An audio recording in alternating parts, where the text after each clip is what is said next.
नमस्कार दोस्तों, स्वागत है आप लोग को हमारे चैनल में।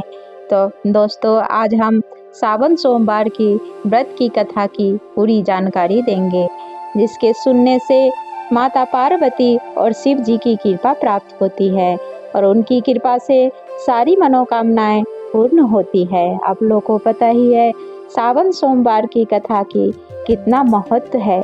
तो चलिए देर न करते हुए कथा की प्रारंभ करते हैं। एक नगर में एक सेठ रहता था। उसे धन्य ऐश्वर्य की कोई कमी नहीं थी, फिर भी वह दुखी था क्योंकि उसके कोई पुत्र नहीं था। पुत्र प्राप्ति के लिए वह प्रत्येक सोमवार को व्रत रखता था पूरी श्रद्धा के साथ शिवालय में जाकर भगवान गौरी शंकर की पूजा करता था। उसके भक्ति भाव से दयामयी पार्वती जी द्रवित हो गई। एक दिन अच्छा अवसर देखकर उन्होंने शंकर जी से विनती की, स्वामी, यह नगर सेठ आपका परम भक्त है, नियमित रूप से आपका व्रत रखता है, फिर भी पुत्र की अभाव से पीड़ित है। कृपया इसकी कामना पूर्ण करे।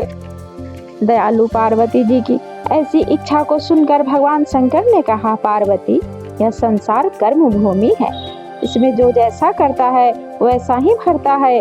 इस साहूकार के भाग्य में पुत्र सुख नहीं है।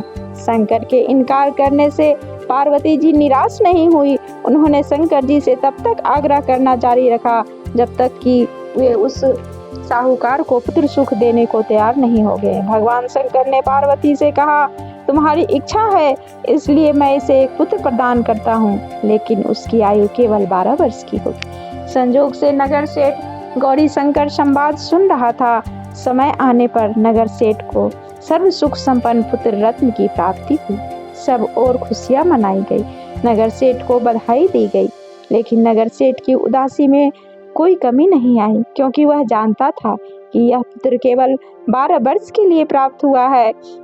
उसके बाद काल इसे मुझसे छीन लेगा। इतने पर ही सेठ ने सोमवार के व्रत और गौरी शंकर का पूजन हवन यथाविधि पहले की तरह जारी रखा। जब बालक 11 वर्ष का हो गया तो पूर्ण युवा जैसे लगने लगा। फलतः सभी चाहने लगे कि उसकी विवाह कर दिया जाए। नगर सेठ का ही यही आग्रह था, किंतु नगर सेठ पुत्र के विवाह को तैयार नहीं हुआ।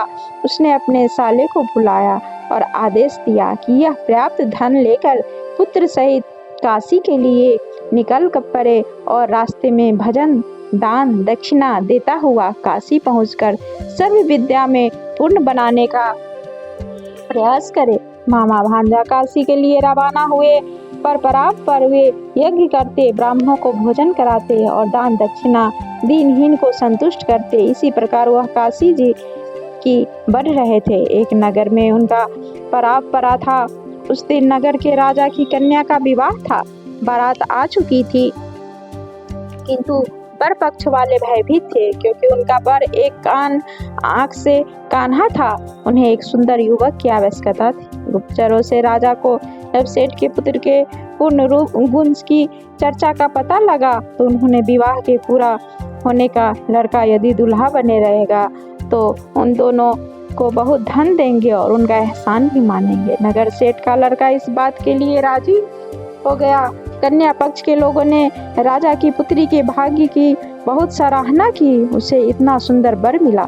जब सेठ का पुत्र विदा होने लगा तो उसे राजा की पुत्री की चुनरी पर लिख दिया कि तुम्हारी विवाह मेरे साथ हुआ है। मैं राजा का लड़का न होकर नगर सेठ का पुत्र हूँ और विद्या अध्ययन के लिए काशी जा रहा हूँ। राजा का लड़का तो कान्हा है। राजा की लड़की ने अपनी चुन्नी पर कुछ लिखा हुआ देखा, उसे पढ़ा और विदा के समय काने लड़के साथ जाने से इनकार कर दिया। फलतः राजा की बारात खाली हाथ लौट गई। नगर सेठ की पुत्री काशी जाकर पूरी श्रद्धा और भक्ति से विद्या अध्ययन में जुट गया।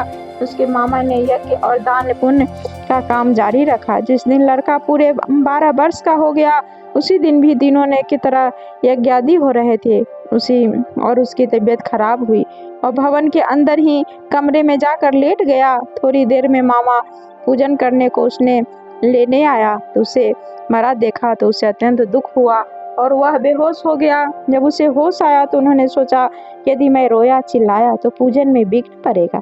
ब्राह्मण लोग को भोजन त्याग कर चल देंगे। तो उसने धैर्य धारण कर समस्त कार्य निपटाया और उसके बाद जो उसने रोना शुरू किया तो उसे सुनकर सभी की हृदय विदीर्ण हो गए ने लगा। सौभाग्य से उसी समय उसी रास्ते से गौरी शंकर जा रहे थे। गौरी के कानों में एक अरुण कंदन पहुंचा तो उनका वात्सल्यपूर्ण हृदय करुणा से भर गया।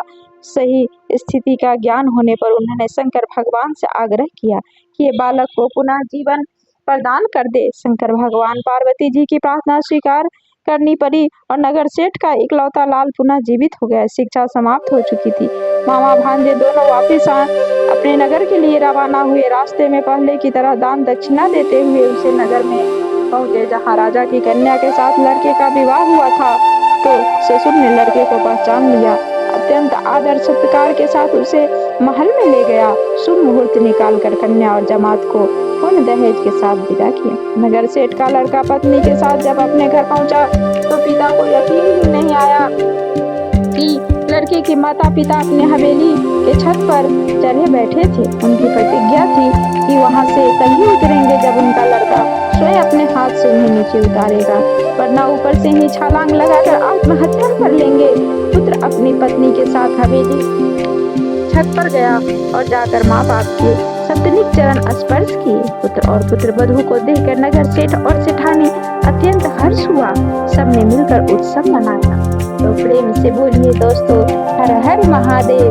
तो दोस्तों, आज की कथा की समाप्ति यहीं पे करते हैं। फिर मिलते हैं नेक्स्ट वीडियो में नई कथा के साथ।